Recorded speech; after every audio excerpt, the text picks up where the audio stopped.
ಚೀನಾದ ಕ್ರಾಂತಿ 1949ರ ಅಕ್ಟೋಬರ್ 1ಕ್ಕೆ ಯಶಸ್ವಿ ಘೋಷಣೆಯಾಯಿತು. ಇದು ವಿಶ್ವದ ಚರಿತ್ರೆಯಲ್ಲಿ ಬಹುದೊಡ್ಡ ಒಂದು ಘಟನೆ ಮತ್ತು ವಿಶ್ವದ ಮಾನವ ಸಮುದಾಯದ ಬೆಳವಣಿಗೆಯಲ್ಲಿ ಒಂದು ಹೊಸ ಯುಗವನ್ನು ಮತ್ತಷ್ಟು ಬಲಪಡಿಸಿದ, ವಿಸ್ತಾರಪಡಿಸಿದ ಒಂದು ಕ್ರಾಂತಿ. ಇದಕ್ಕೆ ಮೊದಲು 1917ರಲ್ಲಿ ಸೋವಿಯತ್ ಕ್ರಾಂತಿ ನಡೆದು ಹೊಸ ಯುಗ ಆರಂಭ ಆಗಿತ್ತು. ಆದರೆ ಚೀನಾದ ಕ್ರಾಂತಿ ಅದನ್ನು ಬಹಳಷ್ಟು ದೊಡ್ಡ ಮಟ್ಟಿಗೆ ವಿಸ್ತಾರಪಡಿಸಿತು. ಹೀಗೆ ಕ್ರಾಂತಿಯ ನಂತರ, ಕ್ರಾಂತಿ ನಡೆದ ನಂತರ ಕೇವಲ 70 ವರ್ಷಗಳಲ್ಲಿ ಚೀನಾ ವಿಶ್ವದಲ್ಲಿ ಸಾಧಿಸಿದ ಪ್ರಗತಿ ಅದು ಬಹುದೊಡ್ಡ ಶ್ರೀಮಂತ ಬಲಾಢ್ಯ ರಾಷ್ಟ್ರಗಳನ್ನು ಕೂಡ ಬೆಚ್ಚಿ ಬೀಳಿಸಿದೆ ಮತ್ತು ಇಡೀ ಜಗತ್ತಿನ ಮಾಜಿ ವಸಾಹತುಶಾಹಿ ರಾಷ್ಟ್ರಗಳಿಗೆ ಅದರ ಅಭಿವೃದ್ಧಿಗೆ ಒಂದು ದೊಡ್ಡ ಮಾದರಿಯಾಗಿದೆ, ಆಶಾ ದೀಪವಾಗಿದೆ. ಈ ಮಹತ್ವದ ಬೆಳವಣಿಗೆಯ ಇಂದಿನ ಸ್ಥಿತಿ ಮತ್ತು ಫಲಿತಗಳ ಬಗ್ಗೆ ಮುಂದೆ ನಾವೊಂದು ಉಪನ್ಯಾಸದಲ್ಲಿ ನೀವೆಲ್ಲರೂ ಕೂಡ ಹೆಚ್ಚು ವಿವರಗಳನ್ನು ಕೇಳಲಿದ್ದೀರಿ. ಆದರೆ ಇಂಥ ಒಂದು ಮಹತ್ತರ ಕ್ರಾಂತಿ ಚೀನಾದಲ್ಲಿ ಸಂಭವಿಸಿದ ಸಂದರ್ಭದಲ್ಲಿ ಅದರ 2 ವರ್ಷಗಳ ಮೊದಲೇ ಭಾರತದಲ್ಲಿ ಸ್ವಾತಂತ್ರ್ಯ ಚಳವಳಿ ಯಶಸ್ವಿಯಾಗಿ ಭಾರತ ಸ್ವತಂತ್ರವಾಗಿತ್ತು.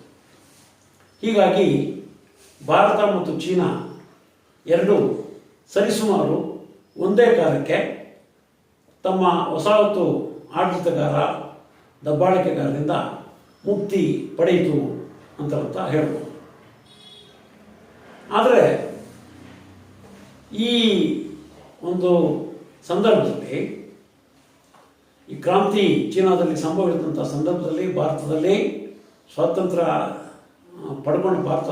ಪಡ್ಕೊಂಡಂಥ ಸಂದರ್ಭದಲ್ಲಿ ಈ 2 ದೇಶಗಳು ಹೇಗಿದ್ವು ಅನ್ನೋದನ್ನು ನಾವು ಸ್ವಲ್ಪ ತಿಳ್ಕೊಳ್ಳೋದು ಚೀನಾದ ಕ್ರಾಂತಿಯ ಮಹತ್ವದ ಬಗ್ಗೆ ತಿಳ್ಕೊಳ್ಳೋಕ್ಕೆ ಮತ್ತಿನ್ನೊಂದಷ್ಟು ನೆರವು ನೀಡುತ್ತೆ. ಆಗ ಚೀನಾ ಭಾರತಕ್ಕಿಂತ ಬಹಳ ಹಿಂದುಳಿದಿತ್ತು. ಅದನ್ನು ಸಿಕ್ ಮ್ಯಾನ್ ಆಫ್ ಏಷ್ಯಾ, ಇಡೀ ಏಷ್ಯಾದ ರೋಗಿಷ್ಠ ದೇಶ ಅಂತ ಕರೀತಾರೆ. ಭಾರಿ ದೊಡ್ಡ ಪ್ರಮಾಣದಲ್ಲಿ ಹಸಿವು, ಬಡತನಗಳಿಂದ ಮತ್ತು ವೇಶ್ಯಾವಾಟಿಕೆ, ಮಾಫಿಯಾ, ಗೂಂಡಾಗಿರಿ, ದಬ್ಬಾಳಿಕೆ, ಶೋಷಣೆಗಳಿಂದ ಬಳಲಿತ್ತು. ಆದರೆ ಭಾರತ ಅದಕ್ಕೆ ಹೋಲಿಸಿದ್ರೆ ಶಿಕ್ಷಣದಲ್ಲಿ, ಕೈಗಾರಿಕೆಗಳ ಬೆಳವಣಿಗೆಯಲ್ಲಿ ಮತ್ತು ಆಡಳಿತದ ಸ್ಥಿರತೆಯಲ್ಲಿ ಬಹಳ ಮುಂದಿತ್ತು. ಆ ವೇಳೆಗೆ ಚೀನಾದಲ್ಲಿ ಒಂದು ಆಡಳಿತ ಅಂತ ಇರಲೇ ಇಲ್ಲ. ಸುಮಾರು 6-7 ಪ್ರದೇಶಗಳಲ್ಲಿ ಅಲ್ಲಿ ಸ್ಥಳೀಯ ವಾರ್ಲಾರ್ಡ್ಸ್ ಅಂತ ಕರೆಯುವಂಥ, ನಿರಂತರವಾಗಿ ಯುದ್ಧಗಳಲ್ಲಿ ತೊಡಗಿರುವಂಥ ದೊಡ್ಡ ದೊಡ್ಡ ಕುಳಗಳ ಅಧೀನದಲ್ಲಿತ್ತು ಮತ್ತು ಅದರ ಜೊತೆಯಲ್ಲಿ ಅವರು ಪರಸ್ಪರ ಯಾವಾಗಲೂ ಕೂಡ ಕಾದಾಡ್ತಿದ್ದರು ಒಂದು ಕಡೆಗೆ. ಇನ್ನೊಂದು ಕಡೆಗೆ ಅಲ್ಲಲ್ಲಿ ಗೂಂಡಾಗಳು, ಮಾಫಿಯಾಗಳು ತಮ್ಮ ಸಾಮ್ರಾಜ್ಯವನ್ನು ಸ್ಥಾಪಿಸ್ಕೊಂಡಿದ್ರು, ತಮ್ಮ ದರ್ಬಾರ್ ನಡೆಸ್ತಾ ಇದ್ರು. ಅದರ ಜೊತೆಯಲ್ಲಿ ಚೀನಾವನ್ನು 6 ವಸಾಹತುಶಾಹಿ ದೇಶಗಳು, ಬ್ರಿಟನ್, ಫ್ರಾನ್ಸ್, ಅಮೇರಿಕ ಕೂಡ ಕೊನೆಯಲ್ಲಿ ಸೇರಿಕೊಂಡು, ಬ್ರಿಟನ್, ಫ್ರಾನ್ಸ್, ಜಪಾನ್, ಮುಖ್ಯವಾಗಿ ಜಪಾನು, ಈ ಅನೇಕ ದೇಶಗಳು, ಮುಖ್ಯವಾಗಿ 6 ದೇಶಗಳು ಚೀನಾದ ಬೇರೆ ಬೇರೆ ಭಾಗಗಳನ್ನು ಹಿಡಿತದಲ್ಲಿ ಇಟ್ಕೊಂಡು ಅಲ್ಲಿ ತಮ್ಮ ದಬ್ಬಾಳಿಕೆಯನ್ನು ನಡೆಸಿದರು. ಹೀಗಾಗಿ ಚೀನಾದಲ್ಲಿ ಒಂದು ಏಕೀಕೃತ ಆಡಳಿತ ಅನ್ನೋದು ಇರಲಿಲ್ಲ. ಅದೇ ಸಂದರ್ಭ ಅದನ್ನು ಭಾರತಕ್ಕೆ ಹೋಲಿಸಿದ್ರೆ, ಭಾರತದಲ್ಲಿ ಬ್ರಿಟಿಷರು ಭಾರತವನ್ನು ಒಂದು ರೀತಿ ಏಕೀಕೃತ ಆಡಳಿತಕ್ಕೆ ತಗೊಂಡು ಬಂದಿದ್ದರು. ಕೆಲವು ಭಾಗಗಳು ಬೇರೆ ಬೇರೆ ರಾಜರುಗಳ, ಸುಲ್ತಾನರುಗಳ ಆಡಳಿತದಲ್ಲಿ ಇದ್ರೂ ಕೂಡ ಭಾರತದ ಬಹುಭಾಗ ಒಂದೇ ಆಡಳಿತಕ್ಕೆ, ಬ್ರಿಟಿಷರ ಆಡಳಿತಕ್ಕೆ ಒಳಪಟ್ಟಿತ್ತು. ಮತ್ತು ಇನ್ನು ಉಳಿದ ರಾಜ ಮತ್ತು ಸುಲ್ತಾನರುಗಳ ಆಡಳಿತದಲ್ಲಿದ್ದಂಥ ಭಾರತದ ಭಾಗಗಳು ಕೂಡ ಬ್ರಿಟಿಷರ ಇಂಡೈರೆಕ್ಟ್ ರೂಲ್, ಅಪ್ರತ್ಯಕ್ಷವಾದಂಥ ಆಡಳಿತಕ್ಕೆ ಒಳಪಡೋದ್ರ ಮೂಲಕ ಒಂದು ರೀತಿ ಇಡೀ ದೇಶವೇ ಒಂದು ಮಟ್ಟದ ಏಕೀಕೃತ ಆಡಳಿತವನ್ನು ಅನುಭವಿಸಿತ್ತು. ದೀರ್ಘಕಾಲ, ಸುಮಾರು 100 ವರ್ಷಗಳಿಗಿಂತ ಹೆಚ್ಚು ಕಾಲ ಇಂಥ ಒಂದು ದೀರ್ಘಕಾಲದ ಆಡಳಿತವನ್ನು ಭಾರತ ಅನುಭವಿಸಿತ್ತು. ಮತ್ತು ಅದರಿಂದಾಗಿ ಈ ಭಾರತದ ಆಡಳಿತದಲ್ಲಿ ಒಂದು ಸ್ಥಿರತೆ ಉಂಟಾಗಿತ್ತು. ಮತ್ತು ಆ ಸ್ಥಿರತೆಯ ಜೊತೆಗೆ ಇಲ್ಲಿ ಒಂದು ಆಡಳಿತ ಯಂತ್ರ, ಅಧಿಕಾರಶಾಹಿ, ನ್ಯಾಯಾಲಯಗಳು, ಕಾನೂನುಗಳು, ಇಂಥವೆಲ್ಲವೂ ಕೂಡ ಭಾರತವನ್ನು ಆಗ ಭಾರತದ ಆಡಳಿತದಲ್ಲಿ ನೆರವಾಗಿತ್ತು. ಅದು ಚೀನಾದಲ್ಲಿ ಅಂಥದ್ದೇ ಏನೂ ಇರಲಿಲ್ಲ. ಹೀಗಾಗಿ ಕ್ರಾಂತಿಯ ನಂತರ ಚೀನಾ ಸಾಧಿಸಬೇಕಾದ ಬಹಳ ದೊಡ್ಡದ ಇದಾಗಿತ್ತು. ಭಾರತದಲ್ಲಿ ಸ್ವಾತಂತ್ರ್ಯ ಚಳವಳಿ ಇಲ್ಲಿಯ ಜನರನ್ನು ಒಗ್ಗೂಡಿಸಿತು. ಇಡೀ ಭಾರತದ ಒಳಗಡೆ ವಿವಿಧ ವಿಭಾಗದ ಜನಗಳು ಒಗ್ಗೂಡಿ ಸ್ವಾತಂತ್ರ್ಯ ಚಳವಳಿಯಲ್ಲಿ ಭಾಗವಹಿಸೋದ್ರ ಮೂಲಕ ಒಂದು ಪ್ರಜಾಸತ್ತಾತ್ಮಕ ಭಾವನೆಗಳು ಇಲ್ಲಿ ಬೆಳೆದಿದ್ದವು. ಆದರೆ ಚೀನಾದಲ್ಲಿ ಯಾವೂ ಸಾಧ್ಯ ಆಗಿರಲಿಲ್ಲ. ಹೀಗಾಗಿ ಭಾರಿ ದೊಡ್ಡ ಸವಾಲುಗಳನ್ನು ಚೀನಾದ ಹೊಸ ಸರ್ಕಾರ, ಕ್ರಾಂತಿಯ ನಂತರದ ಸರ್ಕಾರ ಎದುರಿಸಬೇಕಾಗಿತ್ತು. ಮುಖ್ಯವಾಗಿ ವಿವಿಧ ಪ್ರದೇಶಗಳು, ಚೀನಾದ ವಿವಿಧ ಪ್ರದೇಶಗಳ ಆಡಳಿತವನ್ನೆಲ್ಲರೂ ಕೂಡ ಒಟ್ಟಿಗೆ ಒಂದು ಏಕೀಕೃತ ಆಡಳಿತವನ್ನಾಗಿ ಮಾಡೋದೇ ಒಂದು ದೊಡ್ಡ ಸವಾಲು. ಅದರ ಜೊತೆಯಲ್ಲಿ ವಿವಿಧ ಭಾಗಗಳಲ್ಲಿ ಪ್ರಾಬಲ್ಯವನ್ನು ಮೆರೀತಾ ಇದ್ದಂಥ ವಾರ್ಲಾರ್ಡ್ಸ್ ಮತ್ತು ಮಾಫಿಯಾ ಗ್ಯಾಂಗ್ಗಳು, ಇಂಥ ಒಂದು ಅರಾಜಕತೆಯ ಸಂದರ್ಭದಲ್ಲಿ ತನ್ನಿಂದ ತಾನೇ ಮೆರೆದಾಡುವ ಈ ಮಾಫಿಯಾ ಗ್ಯಾಂಗ್ಗಳು, ಇವುಗಳನ್ನು ಪೂರ್ತಿಯಾಗಿ ನಿವಾರಿಸಿಕೊಂಡು ಜನತೆಯ ಒಂದು ಐಕ್ಯತೆಯನ್ನು ಸಾಧಿಸಬೇಕಾಗಿತ್ತು. ಇಂಥ ಸವಾಲು ಜೊತೆಯಲ್ಲಿ ಒಂದು ಆಡಳಿತ ಯಂತ್ರವೇ ಇಲ್ಲದೆ ಇದ್ದಂಥ ಚೀನಾದಲ್ಲಿ ಒಂದು ಆಡಳಿತ ಯಂತ್ರವನ್ನು ಸ್ಥಾಪಿಸಿ ಅದನ್ನು ಜನರಿಂದ ಅದಕ್ಕೆ ಒಪ್ಪಿಗೆಯನ್ನು ಪಡ್ಕೋಬೇಕಾಗಿತ್ತು. ಜನರು ಅದನ್ನು ಮೆಚ್ಚುವಂತೆ ಆಡಳಿತ ಯಂತ್ರವನ್ನು ಸ್ಥಾಪಿಸಬೇಕಾಗಿತ್ತು. ಇಂಥ ಸವಾಲುಗಳು ಎದುರಾದವು ಚೀನಾಕ್ಕೆ. ಅದರ ಜೊತೆಯಲ್ಲಿ ಚೀನಾದ ಕ್ರಾಂತಿ ಯಶಸ್ವಿ ಆದ ಕೂಡಲೇ ಪ್ರಪಂಚದ ಈ ವಸಾಹತುಶಾಹಿ ದೇಶಗಳಾಗಿದ್ದಂಥ ಯುರೋಪಿನ ದೇಶಗಳು ಮತ್ತು ಅಮೇರಿಕ ಬೆಚ್ಚಿ ಬಿದ್ವು. ಅರೆ, ಚೀನಾವನ್ನು ಕಳ್ಕೊಂಡ್ಬಿಟ್ವಿ ನಾವು. ಚೀನಾದ ಅವತ್ತಿನ ಸಂದರ್ಭದಲ್ಲಿ, ಕ್ರಾಂತಿ ಆದಂಥ ಸಂದರ್ಭದಲ್ಲಿ ಇದ್ದಂಥ 70 ಕೋಟಿ ಜನ, 70 ಕೋಟಿ ಜನಕ್ಕೆ ಅನೇಕ ವಸ್ತುಗಳನ್ನು ಏನು ಮಾರಿ ಲಾಭ ತಗೊಳ್ತಾ ಇದ್ರು ಮತ್ತು ಚೀನಾದಲ್ಲಿ ಬೆಳೀತಾ ಇದ್ದಂಥ ಅನೇಕ ಕಚ್ಚಾ ವಸ್ತುಗಳನ್ನ ತಮ್ಮ ದೇಶಗಳಿಗೆ ತಗೊಂಡು ಹೋಗ್ತಾ ಇದ್ರು. ಭಾರತದಲ್ಲಿ ಆಗ್ತಾ ಇದ್ದಂಗೆ ಅದನ್ನೆಲ್ಲ ಕೂಡ ಕಳ್ಕೊಂಡ್ಬಿಟ್ವಿ ನಾವು ಅನ್ನುವಂಥ ಭಾವನೆ ಆ ದೇಶಗಳಿಗೆ ಉಂಟಾಯಿತು. ಚೀನಾ ಕಮ್ಯುನಿಸ್ಟ್ ಆಡಳಿತಕ್ಕೆ ಒಳಗಾಗ್ಬಿಡ್ತು, ಇನ್ನು ಮುಂದಕ್ಕೆ ಇಲ್ಲಿಯ ಯಾವ ಇದು ಕೂಡ ನಮಗೆ ಸಿಗೋದಿಲ್ಲ, ಇದನ್ನು ಚೀನಾವನ್ನು ನಾವು ಶೋಷಣೆ ಮಾಡೋಕ್ಕೆ ಆಗಲ್ಲ ಅನ್ನುವಂಥ ಒಂದು ಭಾವನೆ ಉಂಟಾಗಿ ಅಮೇರಿಕ ಚೀನಾದ ಮೇಲೆ ದಾಳಿ ಮಾಡೋದಕ್ಕೆ ಪ್ರಯತ್ನ ಮಾಡ್ತು. ಮತ್ತು ಜಪಾನ್ ಕೂಡ ಇಂಥ ಪ್ರಯತ್ನಗಳನ್ನ ನಡೆಸ್ತು. ಅದು ಎರಡನೇ ಮಹಾಯುದ್ಧದಲ್ಲಿ ದುರ್ಬಲವಾಗಿದ್ರು ಕೂಡ. ಮತ್ತು ಚೀನಾದ ನೆರೆಯ ಕೊರಿಯಾದ ಮೇಲೆ ಭಾರಿ ದೊಡ್ಡ ಯುದ್ಧವನ್ನು ಸಾಧಿದ್ರು. ಮತ್ತು ಆ ಯುದ್ಧದಲ್ಲಿ ಏನಾದರೂ ಕೂಡ ಅಮೇರಿಕ ಯಶಸ್ವಿಯಾಗಿಬಿಟ್ಟಿದ್ರೆ ಚೀನಾಕ್ಕೆ ಭಾರಿ ದೊಡ್ಡ ಪೆಟ್ಟಾಗ್ತಿತ್ತು ಮತ್ತು ಚೀನಾದ ಮೇಲೆ ಅವರು ದಾಳಿ ಮಾಡೋಕ್ಕೆ ಅದರಿಂದ ಅದು ದಾಳಿ ಮಾಡಿಬಿಡ್ತಿತ್ತು. ಹೀಗೆ ವಿಶ್ವದ ಬೇರೆ ಬೇರೆ ದೇಶಗಳಿಂದಲೂ ಕೂಡ ಸವಾಲುಗಳನ್ನು ಎದುರಿಸಬೇಕಾಗಿತ್ತು. ಅದರ ಯುದ್ಧ ಮಾತ್ರ ಅಲ್ಲ, ಚೀನಾದ ಜೊತೆಯಲ್ಲಿ ಯಾವ ರೀತಿಯ ಆರ್ಥಿಕ, ರಾಜತಾಂತ್ರಿಕ, ಸಾಂಸ್ಕೃತಿಕ, ಶೈಕ್ಷಣಿಕ ಸಂಬಂಧಗಳನ್ನ ಇಟ್ಕೋಬಾರ್ದು ಅಂತ ಹೇಳಿ ಅಮೇರಿಕ ಮೊದಲಾದಂಥ ದೇಶಗಳು ಒಂಥರ ಬಾಯ್ಕಾಟ್ ಮಾಡೋದು ಚೀನಾವನ್ನು. ಭಾರತದ ಸಂದರ್ಭದಲ್ಲಿ ಇಂಥ ಸವಾಲುಗಳು, ಭಾರತ ಸ್ವತಂತ್ರ ಆದಾಗ ಭಾರತದ ಮೇಲೆ ದಾಳಿ ಮಾಡಿ ಯುದ್ಧ ಮಾಡುವಂಥದ್ದು, ಅಥವಾ ಭಾರತದ ಕಳ್ಕೊಂಡ್ಬಿಟ್ವಿ ನಾವು ಅನ್ನುವಂಥ ರೀತಿಯಲ್ಲಿ ಅವರು ಶತ್ರುತ್ವವನ್ನು ಸಾಧಿಸೋದು, ಆರ್ಥಿಕ ಸಂಬಂಧಗಳನ್ನ ಪೂರ್ತಿಯಾಗಿ ಕಳ್ಕೊಂಡ್ಬಿಡೋದು, ಎಲ್ಲ ಆಮದು ರಫ್ತುಗಳನ್ನು ನಿಲ್ಲಿಸ್ಬಿಡೋದು, ಇಂಥವ್ಯಾವ ಇದು ಕೂಡ ಆಗಲಿಲ್ಲ. ಮತ್ತು ಭಾರತ ಸ್ವತಂತ್ರ ಆದಮೇಲೆ ವಿಶ್ವದ ಎಲ್ಲ ದೇಶಗಳು ಕೂಡ ಸರಿಸುಮಾರು ಎಲ್ಲ ದೇಶಗಳೂ ಭಾರತದ ಜೊತೆಯಲ್ಲಿ ರಾಜತಾಂತ್ರಿಕ ಸಂಬಂಧವನ್ನು ಹಾಗೆ ಮುಂದುವರಿಸಿದ್ವು ಮತ್ತು ಬೆಳೆಸ್ಕೊಂಡು. ಹೀಗೆ ಭಾರಿ ದೊಡ್ಡ ವ್ಯತ್ಯಾಸ.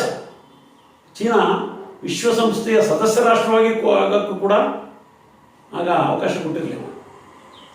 ಭಾರತ ಸ್ವತಂತ್ರ ಆಗೋಕ್ಕೆ ಮೊದಲನೇ ವಿಶ್ವಸಂಸ್ಥೆಯ ಸದಸ್ಯರಾದ ರಾಷ್ಟ್ರ ಆಗಿಬಿಟ್ಟಿತ್ತು. ಮತ್ತು ಸ್ವತಂತ್ರ ಆಗೋಕ್ಕೆ ಮೊದಲನೇ ಭಾರತ ಗ್ಯಾಟ್ ಒಪ್ಪಂದ ಮತ್ತು ವಿಶ್ವ ವಾಣಿಜ್ಯಕ್ಕೆ ಸಂಬಂಧಪಟ್ಟಂಥ ಅನೇಕ ಒಪ್ಪಂದಗಳಿಗೆ ಭಾಗಿಯಾಗಿತ್ತು. ಹೀಗೆ ಭಾರಿ ದೊಡ್ಡ ವ್ಯತ್ಯಾಸ ಭಾರತದ ಸ್ಥಿತಿಗೆ ಮತ್ತು ಚೀನಾದ ಸ್ಥಿತಿಗೆ ಇದೆ.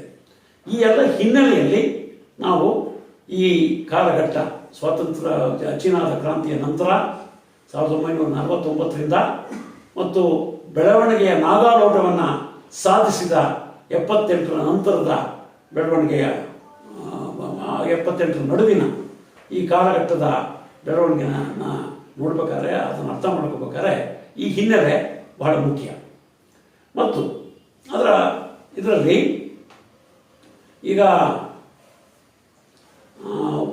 ಈಗ ಚೀನಾದ ಒಂದು ಬೆಳವಣಿಗೆ ಏನಿದೆ, ಭಾರಿ ದೊಡ್ಡ ಬೆಳವಣಿಗೆ. ಅಮೇರಿಕಕ್ಕೆ, ವಿಶ್ವದ ಬಂಡವಾಳಶಾಹಿ ದೇಶಗಳಿಗೆಲ್ಲದಕ್ಕೂ ಕೂಡ ಸವಾಲು ಹಾಕಿ ಬೆಳೆದು ಅತಿ ದೊಡ್ಡ ಆರ್ಥಿಕ ಭರಾಟೆಯನ್ನು ಹೊಂದಿರುವಂಥ ಅಮೇರಿಕಕ್ಕೆ ಸವಾಲು ಹಾಕಿ ಭಾಳ ವೇಗವಾಗಿ ಅಮೇರಿಕವನ್ನು ಹಿಂದೆ ಹಾಕುವಂಥ ಸ್ಥಿತಿಗೆ ದಾಪುಗಾಲಾಗ್ತಾ ಇರುವಂಥ ಚೀನಾ.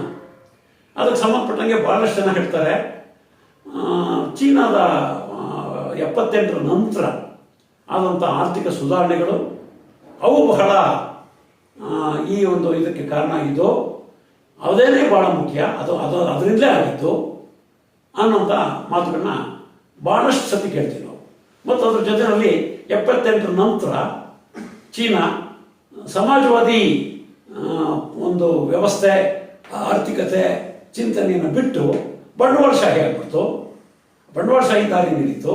ಅದರಿಂದಲೇ ಆ ರೀತಿಯಾದಂಥ ದೊಡ್ಡ ಸಾಧನೆಗಳನ್ನು ಮಾಡೋದಕ್ಕೆ ಸಾಧ್ಯ ಆಗಿತ್ತು ಅನ್ನೋಂಥ ಮಾತುಗಳನ್ನು ನಾವು ಇತ್ತೀಚೆಗೆ ಭಾಳ ಸತಿ ಕೇಳ್ತೀವಿ. ಆದರೆ ಚೀನಾ ಇವತ್ತೇನಾದರೂ ಕೂಡ ಇಷ್ಟು ವೇಗವಾಗಿ ಬೆಳೀತಾ ಇದ್ದರೆ ಅದಕ್ಕೆ ಬಹಳ ಮುಖ್ಯವಾದಂಥ ಕಾರಣ ಚೀನಾದ ಕ್ರಾಂತಿಯ ನಂತರದ ವರ್ಷಗಳು. ಆ ಕ್ರಾಂತಿಯ ನಂತರದ 3 ದಶಕಗಳು, ಅದರಲ್ಲಿ ಭಾಳ ಇನ್ನೂ ಮುಖ್ಯವಾಗಿ ಮೊದಲ ದಶಕ 49ರಿಂದ 56ರವರೆಗಿನ 7 ವರ್ಷಗಳು ಭಾರಿ ದೊಡ್ಡ ಕೊಡುಗೆಯನ್ನು ಕೊಡ್ತು. ಮತ್ತು 56 ನಂತರ 78ರವರೆಗೂ ಕೂಡ ನಡೆದಂಥ ಚೀನಾದ ಬೆಳವಣಿಗೆ ಏನಿದೆ ಅದು ಕೂಡ ಇವತ್ತಿನ ಈ ಒಂದು ಚೀನಾದ ಒಂದು ವೇಗದ ಬೆಳವಣಿಗೆಗೆ ಕಾರಣ ಆಗಿದೆ. ಅದರಲ್ಲಿ ಭಾಳ ಮುಖ್ಯವಾಗಿ ಇವತ್ತು ಒಂದು ದೊಡ್ಡ ಸಾಧನೆಯನ್ನು ಮಾಡಿದೆ ಚೀನಾ ಅನ್ನೋದು ವಿಶ್ವದ ಜನರ ಮೆಚ್ಚುಗೆಗೆ ಪಾತ್ರ ಆಗಿದೆ. ಏನಂದರೆ ಚೀನಾದಲ್ಲಿ ಬಡತನವೇ ಇಲ್ಲದಂತೆ ಪೂರ್ತಿಯಾಗಿ ನಿರ್ಮೂಲನೆ ಮಾಡಿದ್ವಿ. ಏನು ವಿಶ್ವದ ಯಾವುದೇ ದೇಶ, ಅಮೆರಿಕವೂ ಸೇರಿಕೊಂಡು ಯಾವುದೇ ದೇಶದಲ್ಲೂ ಸಾಧ್ಯವಾಗದೇ ಇರುವಂಥ ಈ ಇಡೀ ಚೀನಾದ ಒಳಗಡೆ ಬಡವರೇ ಇಲ್ಲದಂಥ ಸ್ಥಿತಿಯನ್ನು ನಾವು ಇದು ಮಾಡಿದ್ವಿ, ಬಡತನವನ್ನು ನಿರ್ಮೂಲನೆ ಮಾಡಿದ್ದೀವಿ ಅಂತ ಒಂದು ಹೆಗ್ಗಳಿಕೆ ಇದೆಯಲ್ಲ, ಅದನ್ನು ಇಡೀ ವಿಶ್ವದ ಜನರೆಲ್ಲ ಕೂಡ ಮೆಚ್ಕೊಂಡಿದ್ದಾರೆ. ಅದಕ್ಕೆ ಮುಖ್ಯವಾದಂಥ ಕಾರಣ, ಮುಖ್ಯವಾದಂಥ ಅಡಿಪಾಯ ಬಿದ್ದಿದ್ದೇನೆ ಚೀನಾದ ಸ್ವತಂತ್ರ, ಚೀನಾದ ಕ್ರಾಂತಿ ಆದ ಕೂಡಲೇ 7 ವರ್ಷಗಳು ಮತ್ತು ನಂತರದ 23 ವರ್ಷಗಳ ಬೆಳವಣಿಗೆ, ಮುಖ್ಯವಾಗಿ ಆ 3 ದಶಕಗಳ ಬೆಳವಣಿಗೆ. ಅದನ್ನು ಕೂಡ ನಾವು ಅರ್ಥ ಮಾಡ್ಕೊಳ್ಳೋಕ್ಕೆ ಅದ್ರ ಬಗೆಗಿನ ಪೊಳ್ಳುಗಳು ಏನು ಇವತ್ತು ವಾದಗಳು ಬೆಳೀತಿದ್ದಾವೆ, ಅದನ್ನು ಅರ್ಥ ಮಾಡ್ಕೊಳ್ಳೋಕ್ಕೆ ಈ ಕಾಲಘಟ್ಟವನ್ನು ನಾವು ಮನಗಾಣುವ, ಆ ಕಾಲಘಟ್ಟದ ಬೆಳವಣಿಗೆಗಳನ್ನು ತಿಳ್ಕೊಳ್ಳೋದು, ಅದನ್ನು ನಮ್ಮ ಮನಸ್ಸಿನ ಆಳಕ್ಕೆ ಇಳಿಸ್ಕೊಳ್ಳೋದು ಬಹಳ ಮುಖ್ಯ. ಈಗ ಚೀನಾದ ಕ್ರಾಂತಿಯ ಮೊದಲ ವರ್ಷಗಳಲ್ಲಿ ಏನಾಯಿತು ಅನ್ನೋದು ಪ್ರಶ್ನೆ. ಚೀನಾದ ಕ್ರಾಂತಿಯ ಮೊದಲ ಈ 3 ದಶಕಗಳನ್ನು ನಾವು 3 ಅವಧಿಯಾಗಿ ವಿಂಗಡಿಸ್ಬೋದು, 4 ಅವಧಿಯಾಗಿ ವಿಂಗಡಿಸ್ಬೋದು. ಒಂದು 49ರಿಂದ 52ರವರೆಗಿನ ಪ್ರಜಾಪ್ರಭುತ್ವ ಸ್ಥಾಪನೆಯ ಕಾಲಘಟ್ಟ, ಮತ್ತು 52ರಿಂದ 56ರವರೆಗೆ ಸಮಾಜವಾದಿ ಸಮಾಜದ ಆರ್ಥಿಕತೆಯ ಸ್ಥಾಪನೆಯತ್ತ ಚಲನೆ, ಮತ್ತು 56ರಿಂದ 76ರವರೆಗೆ ಅಲ್ಲಿ ಕೃಷಿ ಕೈಗಾರಿಕೆಗಳಲ್ಲಿ ನಡೆದಂಥ ಬೆಳವಣಿಗೆ ಮತ್ತು ಇನ್ನೂ ಕೆಲವು ಘಟನೆಗಳ ಕಾಲಘಟ್ಟ. ಮತ್ತು 56ರಿಂದ 66ರವರೆಗೆ ಮತ್ತು 66ರಿಂದ 76ರವರೆಗೆ ಸಾಂಸ್ಕೃತಿಕ ಕ್ರಾಂತಿಯ ಕಾಲಘಟ್ಟ. ನಂತರ 76ರಿಂದ 78ರವರೆಗೆ ಸಾಂಸ್ಕೃತಿಕ ಕ್ರಾಂತಿಯಿಂದ ಹೊರಬರುವ, ಅದರ ಆಘಾತಕಾರಿ ಬೆಳವಣಿಗೆಗಳಿಂದ ಹೊರಬರುವ ಕಾಲಘಟ್ಟ. ಹೀಗೆ 4-5 ಭಾಗಗಳನ್ನಾಗಿ ಇದನ್ನು ವಿಂಗಡಿಸ್ಕೋಬೇಕಾಗತ್ತೆ ನಾವು. ಅದರಲ್ಲಿ ನಮಗೆ ಭಾರತದಲ್ಲಿರುವಂಥ ನಮಗೆ ಬಹಳ ಮುಖ್ಯ ಅಂತ ಅನಿಸ್ಬೋದಾದ್ದು ಹೇಳೋದಾದರೆ ಮೊದಲ 3 ವರ್ಷಗಳು ಪ್ರಜಾಪ್ರಭುತ್ವ ಸ್ಥಾಪನೆಯ ಕಾಲಘಟ್ಟ. ಯಾಕೆಂದರೆ ನಾವಿನ್ನು ಭಾರತದಲ್ಲಿ ಪ್ರಜಾಪ್ರಭುತ್ವ ಅಂತ ಕರ್ಕೊಂತೀವಿ, ಆದರೆ ಪ್ರಜಾಪ್ರಭುತ್ವ ಅನ್ನೋದು ಕಾಣ್ತಾ ಇಲ್ಲ. ಯಾರಿಗೆ ಬಂತು, ಎಲ್ಲಿಗೆ ಬಂತು 47ರ ಸ್ವಾತಂತ್ರ್ಯ, ಟಾಟಾ ಬಿರ್ಲರ ಜೇಬಿಗೆ ಬಂತು ಅನ್ನೋಂಥ ಇದನ್ನು ನಾವು ಇವತ್ತು ಕೂಡ ಹೇಳಬೇಕಾದಂಥ, ಇವತ್ತಿನ್ನೂ ಎಷ್ಟು ಗಟ್ಟಿಯಾಗಿ ಹೇಳಬೇಕಾದಂಥ ಪರಿಸ್ಥಿತಿ ಇದೆ. ಆ ಒಂದು ಹಿನ್ನೆಲೆಯಲ್ಲಿ ಈ 3 ವರ್ಷದ ಬೆಳವಣಿಗೆಗಳಿದೆಯಲ್ಲ, ಕೇವಲ 3 ವರ್ಷದ ಬೆಳವಣಿಗೆಗಳು ಎಷ್ಟು ದೊಡ್ಡ ಬೆಳವಣಿಗೆಗಳು ಅನ್ನೋದು ನಮಗೆ ಅರ್ಥ ಆಗುತ್ತೆ. ಆ 3 ವರ್ಷದ ಚೀನಾದ ಕ್ರಾಂತಿಯ ಸಾಧನೆಯನ್ನು 73 ವರ್ಷ ಆದ ಮೇಲೆ ಕೂಡ ಭಾರತದಲ್ಲಿ ಮಾಡೋಕ್ಕಾಗಿಲ್ಲ ಅನ್ನುವಂಥದ್ದು ಅದರ ಮಹತ್ವ. ಏನಪ್ಪ ಅದು ಅಂತಂದರೆ, ಭಾಳ ಪ್ರಮುಖವಾಗಿ ಭೂ ಸುಧಾರಣೆ. ಸಾಮಾನ್ಯವಾಗಿ ಎಲ್ಲರೂ ಕೂಡ ಹೇಳ್ತಾರೆ ಭೂ ಸುಧಾರಣೆ ಭಾರಿ ಚೆನ್ನಾಗಿ ಚೀನಾದಲ್ಲಿ ಯಶಸ್ವಿಯಾಗಿ ನಡೀತು ಅಂತ, ಆಯಿತಾ. ಅದು ಮಾತ್ರನೇ ಅಲ್ಲ, ಭೂ ಸುಧಾರಣೆ ಮಾತ್ರನೇ ಅಲ್ಲ, ಭೂ ಸುಧಾರಣೆ ಬಹಳ ಯಶಸ್ವಿಯಾಗಿ ನಡೆದಿದೆ, ಅದು ಬಹಳ ಮಹತ್ವದ್ದು. ಅದರ ಜೊತೆಯಲ್ಲಿ ಚೀನಾದ ಕೈಗಾರಿಕಾ ಆಡಳಿತ, ಕೈಗಾರಿಕೆಗಳನ್ನು ರಾಷ್ಟ್ರೀಕರಿಸಿದ್ದು, ಕೈಗಾರಿಕೆಗಳನ್ನು ರಾಜ್ಯ ಪ್ರಭುತ್ವ ಅದನ್ನು ವಶಪಡಿಸಿಕೊಂಡಿದ್ದು ಮತ್ತು ಪ್ರಭುತ್ವ ಹೊಸದಾಗಿ ಕೈಗಾರಿಕೆಗಳನ್ನ ಭಾರಿ ವೇಗವಾಗಿ ಸ್ಥಾಪಿಸಿದ್ದು ಕೂಡ ಬಹಳ ಮುಖ್ಯ. ಬಹಳ ಮುಖ್ಯವಾಗಿ ಈ 3 ವರ್ಷದ ಕಾಲಘಟ್ಟದಲ್ಲಿ ನಡೆದಿದ್ದು ಅಲ್ಲಿಯ ಕೈಗಾರಿಕೆಗಳ ಮೇಲಿನ ಹಿಡಿತ ಏನಿದೆ, ಹಿಡಿತವನ್ನು ಈ ಸರ್ಕಾರದ ಇದಕ್ಕೆ ತಗೊಂಡಿದ್ದು. ಇದು ಎರಡನೇ ಬಹಳ ಪ್ರಮುಖವಾದಂಥ ಅಂಶ. ಮೂರನೇದು ವ್ಯಾಪಾರ.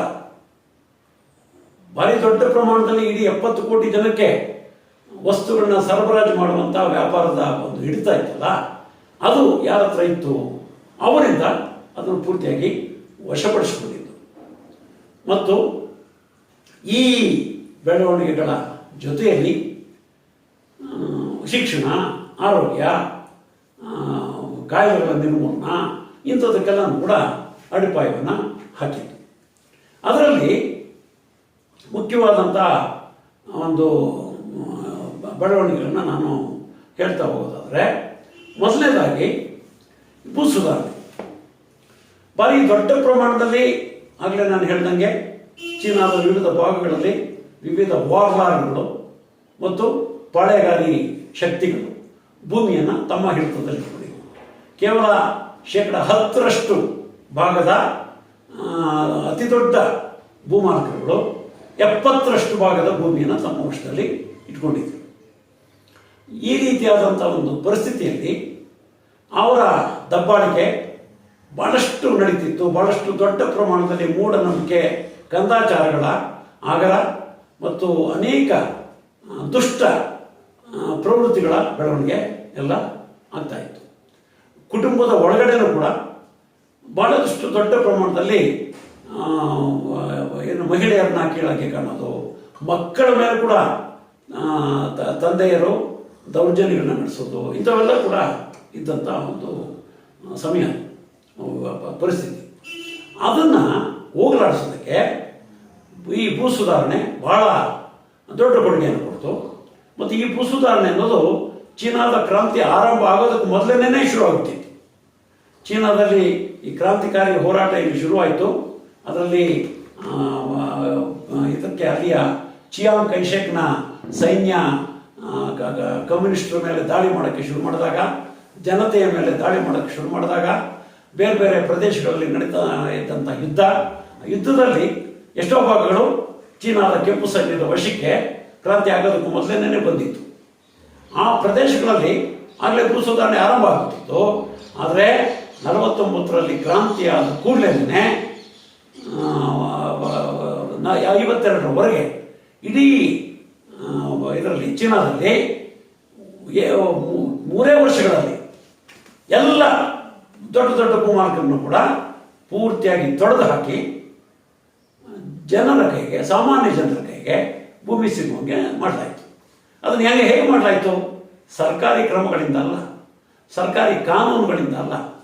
ನಮ್ಮ ದೇಶದಲ್ಲಿ 57ರಿಂದನೇ ನಾವು ಭೂ ಸುಧಾರಣೆ ಮಾಡ್ತೀವಿ ಅನ್ನೋಂಥ ಮಾತು 55ರಿಂದ ಭೂ ಸುಧಾರಣೆ ಮಾಡ್ತೀವಿ ಅನ್ನೋ ಮಾತು ಶುರುವಾಗಿ, ಅದರಲ್ಲಿ ಏನೋ ಒಂದಷ್ಟು ಮಾಡೇ ಬಿಟ್ವಿ ಅಂತೇಳಿ 70ರ ದಶಕದಲ್ಲಿ ಪ್ರಯತ್ನ ಮಾಡಿ ಇಲ್ಲಿಯವರೆಗೂ ಕೂಡ ಭೂ ಸುಧಾರಣೆ ಆಗಿಲ್ಲ. ಏನೋ ಅರೆ-ಬರೆ ಪ್ರಯತ್ನ ಕೆಲವು ಕಡೆ ನಡೆದಿದೆ ಅಷ್ಟೇ. ಇಂಥ ಒಂದು ಪರಿಸ್ಥಿತಿಯಲ್ಲಿ ನಾವು ಭಾರತದಲ್ಲಿ 73 ವರ್ಷದ ನಂತರವೂ ಕೂಡ ಇರುವಾಗ, ಮತ್ತು ಈ ರೀತಿಯಾಗಿ ಭೂ ಸುಧಾರಣೆಯನ್ನು ಭಾರತದಲ್ಲಿ ಮಾಡದೇ ಇರೋದನ್ನೇ ಭಾರಿ ದೊಡ್ಡ ಪ್ರಮಾಣದಲ್ಲಿ ಕೋಮುವಾದಿ ಶಕ್ತಿಗಳ ಬೆಳವಣಿಗೆ, ಪಾಳೆಗಾರಿ ಶಕ್ತಿಗಳ ಬೆಳವಣಿಗೆ, ಜಾತಿವಾದದ ಬೆಳವಣಿಗೆ, ಇದಕ್ಕೆಲ್ಲ ಕಾರಣ ಆಗಿರುವಂಥ ಸಂದರ್ಭದಲ್ಲಿ ಚೀನಾದಲ್ಲಿ ಕೇವಲ 3 ವರ್ಷದಲ್ಲಿ ಚೀನಾದ ಒಳಗಡೆಯ ರೈತರು, ಬಡ ರೈತರು, ಗೇಣಿದಾರರು ಮತ್ತು ಅವರ ಕುಟುಂಬದ ಮಹಿಳೆಯರು ಇವರೆಲ್ಲರನ್ನು ಕೂಡ ಸೇರಿ 3 ವರ್ಷಗಳಲ್ಲಿ ಎಲ್ಲ ಭೂಮಿಯನ್ನು ಭೂಮಾಲಕರಿಂದ ವಶಪಡಿಸ್ಕೊಂಡ್ರು. ಬರೀ ಭೂಮಿಯನ್ನು ಮಾತ್ರ ಅಲ್ಲ, ಅವರ ಎತ್ತು, ಅವರ ಮನೆಯಲ್ಲಿದ್ದಂಥ ಉಪಕರಣಗಳು, ಕೃಷಿಯ ಉಪಕರಣಗಳು, ಬೀಜ ಇವನ್ನು ಕೂಡ ವಶಪಡಿಸಿಕೊಂಡು ಸಾಧಾರಣ ಬಡವರಿಗೆ ಹಂಚಿದರು. ಅದರಿಂದಾಗಿ 52ರ ವೇಳೆಗೆ 90% ಭೂಮಿ ಸಾಮಾನ್ಯ ಬಡ ಜನರು, ಗೇಣಿದಾರರು, ಬಡ ರೈತರು, ಗೇಣಿದಾರರು ಮತ್ತು ಮಧ್ಯಮ ರೈತರ ಕೈನಲ್ಲಿ ಇತ್ತು. ಕೇವಲ 8% ಮಾತ್ರನೇ ಮಾಜಿ ಭೂಮಾಲಕರು ಮತ್ತು ಕೆಲವು ಶ್ರೀಮಂತ ರೈತರಿಗೆ ಏನಾಗಿತ್ತು. ಹೀಗೆ 52ರ ವೇಳೆಗೆ ಇದು ಯಶಸ್ವಿಯಾಗಿಬಿಟ್ಟಿತ್ತು. ಅದು ಚೀನಾದಲ್ಲಿ ಪ್ರಜಾಪ್ರಭುತ್ವವನ್ನು ಸ್ಥಾಪನೆ ಮಾಡಿದ ಬಹುದೊಡ್ಡ ಕ್ರಮ.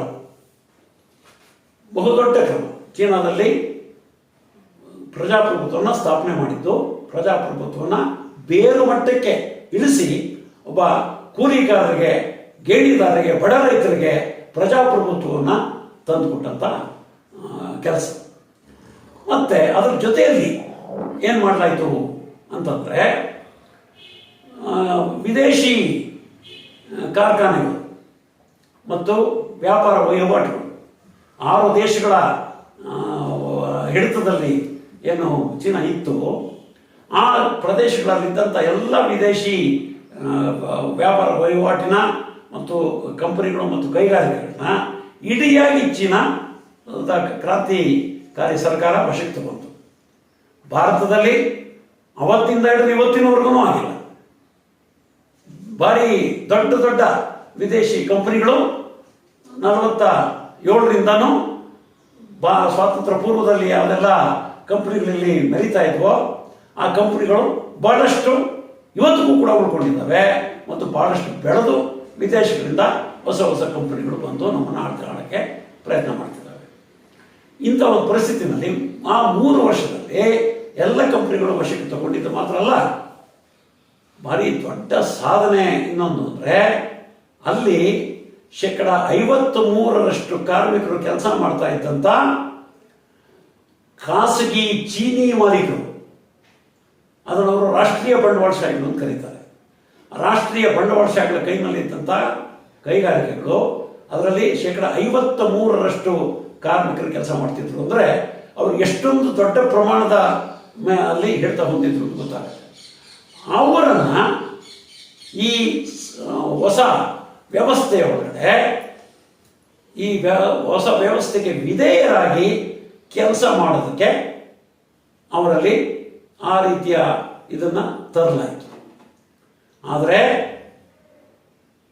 ಹಾಗೆಯೇ ಹೋಲ್ಸೇಲ್ ವ್ಯಾಪಾರ, ಆ ಚೀನಾ ಇದಾದಂಥ ಕ್ರಾಂತಿ ಮಾಡಿದಂಥ ಮೊದಲ 2 ವರ್ಷಗಳಲ್ಲೇ ಇಡೀ ಚೀನಾದ ಒಳಗಡೆಯ ಆಹಾರ ಧಾನ್ಯಗಳು,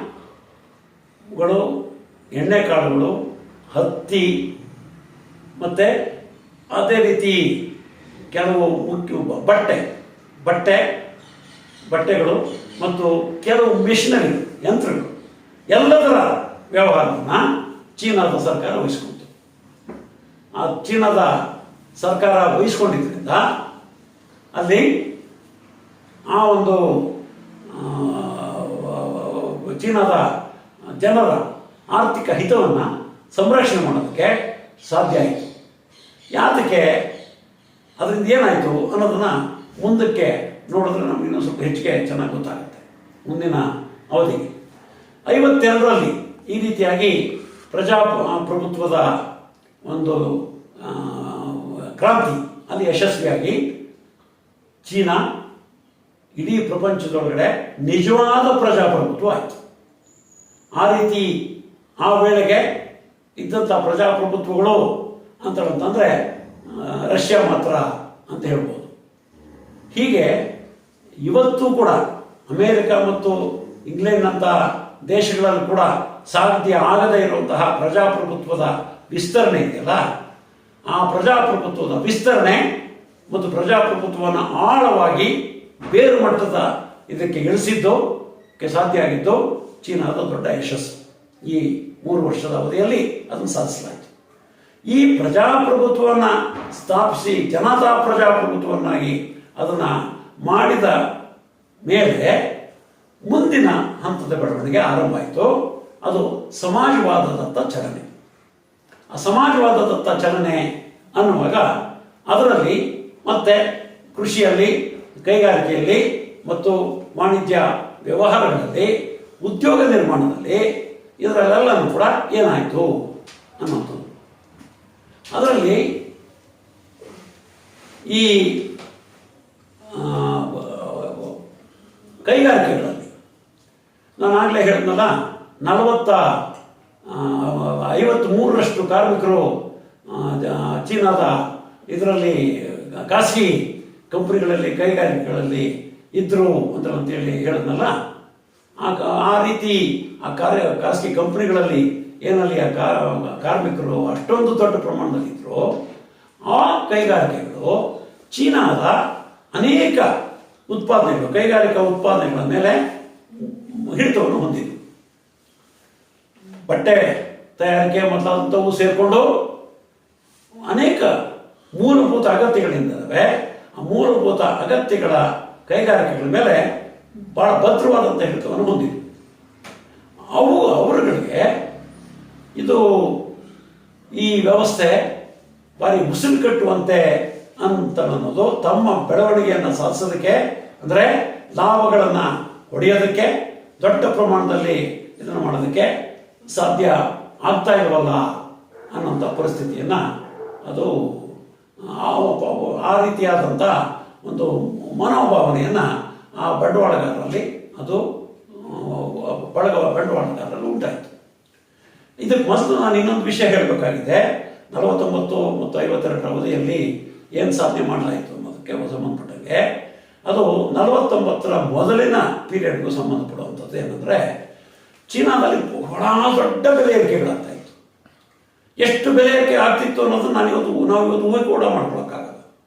ಆವಾಗಿನ ಚಿಯಾಂಗ್ ಕೈಶೆಕ್ ಸರ್ಕಾರ ಹಣನ ಪ್ರಿಂಟ್ ಮಾಡಿ ಏನು ಹಣದ ನೋಟಿನ ಹೊಳೆ ಹರಿಸ್ಬಿಟ್ಟಿದ್ರಿಂದ ಅಲ್ಲಿ ಆಹಾರದ ಬೆಲೆಗಳು, ಬೇರೆ ಬೇರೆ ವಸ್ತುಗಳ ಬೆಲೆಗಳು ಭಾರಿ ಆಕಾಶಕ್ಕೆ, ದಿನದಿಂದ ದಿನಕ್ಕೆ, ವಾರದಿಂದ ವಾರಕ್ಕೆ ಭಾರಿ ಏರ್ಪಾಡುಗಳು ಭಾರಿ ಏರ್ಪೇರಾಗ್ತಿತ್ತು. ಅಂದರೆ ಟ್ರಿಪಲ್ ಜಾಸ್ತಿ ಆಗ್ಬಿಡೋದು ಒಂದೇ ದಿನದಲ್ಲಿ. ಅಂಥ ಒಂದು ದೊಡ್ಡ ಹಣದುಬ್ಬರ ಮತ್ತು ಬೆಲೆ ಏರಿಕೆಯ ವಾತಾವರಣದಲ್ಲಿ ಇತ್ತು ಚೀನಾ ಕ್ರಾಂತಿಯ ಪೂರ್ವ. ಮತ್ತು ಈ 49ರಿಂದ 52ರ ಸಂದರ್ಭದಲ್ಲಿ ಈ ಆಗಲೇ ಹೇಳಿದಂತೆ ಆಹಾರ ಮತ್ತು ಮುಖ್ಯವಾದಂಥ ವಸ್ತುಗಳ ವಹಿವಾಟನ್ನು ಪೂರ್ತಿಯಾಗಿ ಸರ್ಕಾರ ವಶಕ್ಕೆ ತಗೊಂಡು, ಅಷ್ಟೆಲ್ಲ ತಗೊಂಡಿದ್ರೂ ಕೂಡ ಅದರ ಮೂಲಕವಾಗಿ ಹಣದುಬ್ಬರದ ಇದಕ್ಕೆ ನಿಯಂತ್ರಣ ಮಾಡೋಕ್ಕೆ ಸಾಧ್ಯ ಆಯಿತು. ಮತ್ತು ಸಾಮಾನ್ಯ ಜನರಿಗೆ ಬೇಕಾದಂಥ ಆಹಾರ ವಸ್ತುಗಳನ್ನು ಸರಬರಾಜು ಮಾಡೋದಕ್ಕೆ ಸಾಧ್ಯ ಆಯಿತು. ಹೀಗಾಗಿ ಭೂಮಿಯ ಜೊತೆಗೆ ಅಲ್ಲಿಯ ಜನಕ್ಕೆ ಈ ಹಣದುಬ್ಬರದಿಂದ ಮುಕ್ತಿ ಮಾತ್ರ ಸಿಕ್ತು.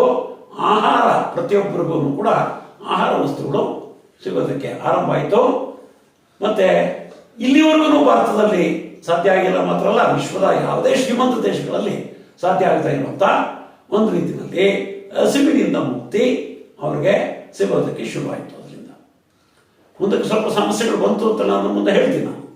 ಆದರೆ ಆ ಕಾಲಘಟ್ಟದಲ್ಲಿ ಪ್ರತಿಯೊಂದು ಮನೆಗೂ ಕೂಡ, ಪ್ರತಿಯೊಂದು ಕುಟುಂಬಕ್ಕೂ ಕೂಡ ಚೀನಾದ ಸರ್ಕಾರ ಇಷ್ಟು ಅಕ್ಕಿ, ಇಷ್ಟು ಬೇಳೆ ಮಾತ್ರ ಅಲ್ಲ, ಮೊಟ್ಟೆ, ಮಾಂಸ, ಮೀನು, ಬಟ್ಟೆ ಇವುಗಳನ್ನು ಕೂಡ ಒದಗಿಸ್ತು. ಸುಮ್ಮನೆ ಬಟ್ಟೆ ಬಗ್ಗೆ ಮಾತ್ರ ಒಂದು ಉದಾಹರಣೆ ಹೇಳ್ತೀನಿ ನಾನು. ಏನಂತಂದರೆ, ಒಂದು ವರ್ಷಕ್ಕೆ 5 ಮೀಟರ್ ಬಟ್ಟೆಯನ್ನು ಅವರಿಗೆ ಒಬ್ಬರಿಗೆ, ಒಬ್ಬ ವಯಸ್ಕರಿಗೆ 5 ಮೀಟರ್ ಬಟ್ಟೆಯನ್ನು ಒದಗಿಸಲಾಗ್ತಾ ಇತ್ತು. ಈ 5 ಮೀಟರ್ ಬಟ್ಟೆಯನ್ನು ಸರ್ಕಾರ ಏನು ಕೊಡ್ತು ಜನಗಳಿಗೆ, ಅದು ಅವರು ಕ್ರಾಂತಿಯ ಪೂರ್ವದಲ್ಲಿ ಚೀನಾದ ಜನಕ್ಕೆ ಏನು ಬಟ್ಟೆ ಸಿಗ್ತಾ ಇತ್ತು ಉಟ್ಕೊಳ್ಳೋಕ್ಕೆ, ಅದರ 3 ಪಟ್ಟು ಹೆಚ್ಚಾಗಿತ್ತು. ಇದನ್ನು ಕೇವಲ ಕೆಲವೇ ವರ್ಷಗಳಲ್ಲಿ ಅವ್ರಿಗೆ ಮಾಡೋದಕ್ಕೆ ಸಾಧ್ಯ ಆಯಿತು. ಈ ರೀತಿ ಒಂದು ಪಡಿತರ ವ್ಯವಸ್ಥೆ, ನಾವೇನಿವಾಗ ಸಾರ್ವಜನಿಕ ವಿತರಣಾ ವ್ಯವಸ್ಥೆ ಅಂತ ಹೇಳ್ತೀವಿ, ನಮ್ಮಲ್ಲಿ ಸಾರ್ವಜನಿಕ ವಿತರಣಾ ವ್ಯವಸ್ಥೆ ಅಂದರೆ ಅಕ್ಕಿ, ಗೋಧಿ ಮಾತ್ರ ಅಂತ.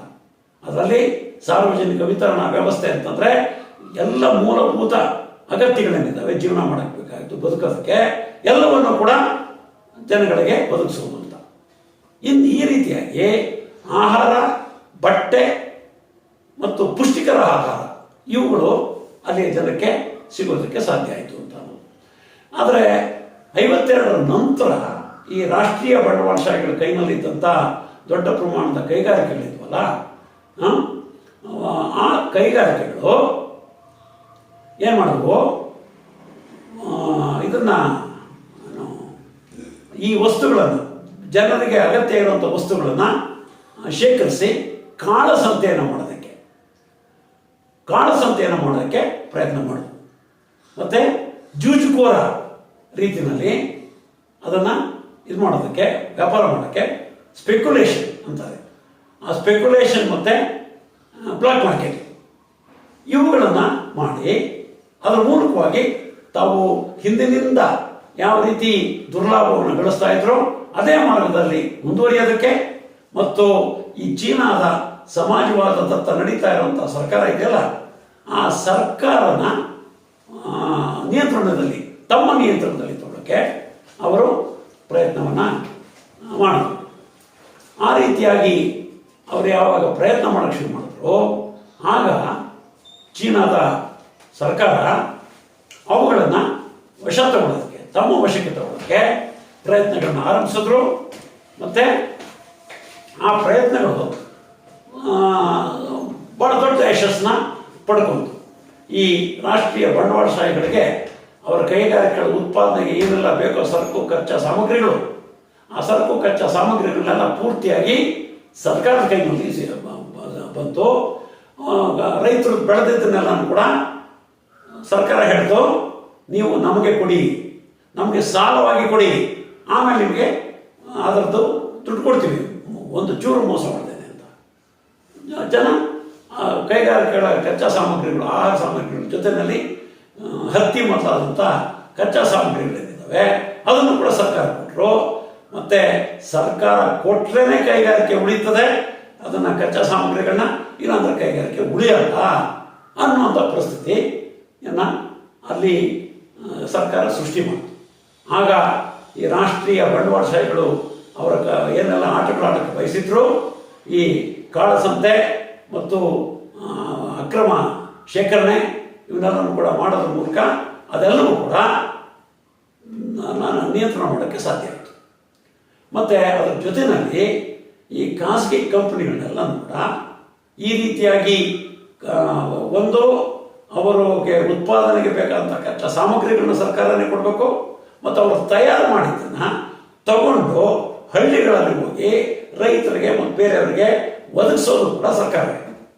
ಹೀಗಾಗಿ ಇಡೀ ಹೋಲ್ಸೇಲ್ ವ್ಯಾಪಾರ ದೇಶದ್ದು ಕೈಗೆ ತಗೊಂಡಾಗ ಈ ಕೈಗಾರಿಕೆಗಳು ಸರ್ಕಾರ ಹೇಳೋದನ್ನು ಕೇಳ್ಕೊತಾ ಬಂತು. ಆಮೇಲೆ ಇವುಗಳನ್ನ ಜಂಟಿ ಕೈಗಾರಿಕೆ, ಖಾಸಗಿ ಮತ್ತು ಸರ್ಕಾರದ ಜಂಟಿ ಕೈಗಾರಿಕೆಗಳಾಗಿ ಪರಿವರ್ತನೆ ಮಾಡಲಾಯಿತು. ಮತ್ತು ಮುಂದಕ್ಕೆ ಅವುಗಳನ್ನು ಪೂರ್ತಿಯಾಗಿ ಸರ್ಕಾರ ವಶಪಡಿಸಿಕೊಂಡು, ಹೀಗಾಗಿ ಇಡೀ ಚೀನಾದ ಎಲ್ಲ ಕೈಗಾರಿಕೆಗಳು, ಸುಮಾರು ಎಲ್ಲ ಕೈಗಾರಿಕೆಗಳು ಕೂಡ ಸರ್ಕಾರದ ಹಿಡಿತಕ್ಕೆ ಬಂತು.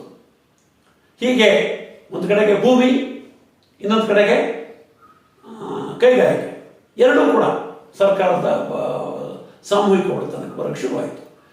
ಕೃಷಿಯಲ್ಲಿ ಏನಾಯಿತು ಈ ಮಧ್ಯದಲ್ಲಿ 52ರ ನಂತರ ಅಂದರೆ, ಅಲ್ಲಿ ಈ ಸಣ್ಣ ಸಣ್ಣ ರೈತರಿಗೆ ಇದ್ದಂಥ ಸಣ್ಣ ಸಣ್ಣ ಚೂರು ಭೂಮಿ ಅದನ್ನು ಬೇಸಾಯ ಮಾಡೋದಕ್ಕೆ ಅವ್ರ ಹತ್ರ ಬೇಕಾದಂಥ ಉಪಕರಣಗಳಾಗಲಿ, ಎತ್ತುಗಳಾಗಲಿ ಮತ್ತು ಬೇರೆ ಸಲಕರಣೆಗಳಾಗಲಿ ಇರಲಿಲ್ಲ, ಬಂಡವಾಳ ಇರಲಿಲ್ಲ, ಹಣ ಇರಲಿಲ್ಲ. ಅದರಿಂದಾಗಿ ಅವುಗಳನ್ನು ಮೊದಲು ಮ್ಯೂಚುವಲ್ ಏಡ್ ಟೀಮ್ಸ್, ಪರಸ್ಪರ ಸಹಕಾರಿ ತಂಡಗಳು ಅಂತೇಳಿ ಮಾಡಿ ಮುಂದಕ್ಕೆ ಅವನ್ನ ಸಹಕಾರಿ ಸಂಘಗಳಾಗಿ ಪರಿವರ್ತನೆ ಮಾಡಿ ಆ ಮೂಲಕವಾಗಿ ದೊಡ್ಡ ಪ್ರಮಾಣದಲ್ಲಿ ಸಹಕಾರಿ ಕೃಷಿಯನ್ನು ಮಾಡೋದಕ್ಕೆ ಸಾಧ್ಯ ಆಯಿತು. 56ರಷ್ಟೊತ್ತಿಗೆ ಇಡೀ ಚೀನಾದ 93ರಷ್ಟು ಭಾಗದ ರೈತರು ಸಹಕಾರಿ ಕೃಷಿಗೆ ಒಳಪಟ್ಟಿದ್ರು. ಈ ಎಲ್ಲ ಹಿನ್ನೆಲೆಯಲ್ಲಿ 56ರಲ್ಲಿ ಅಲ್ಲಿ ಚೀನಾದ ಕಮ್ಯುನಿಸ್ಟ್ ಪಕ್ಷ ಚೀನಾದಲ್ಲಿ ಸಮಾಜವಾದಿ ವ್ಯವಸ್ಥೆ ಸ್ಥಾಪನೆ ಆಯಿತು ಅನ್ನೋದನ್ನ ಘೋಷಣೆ ಮಾಡ್ತಾರೆ.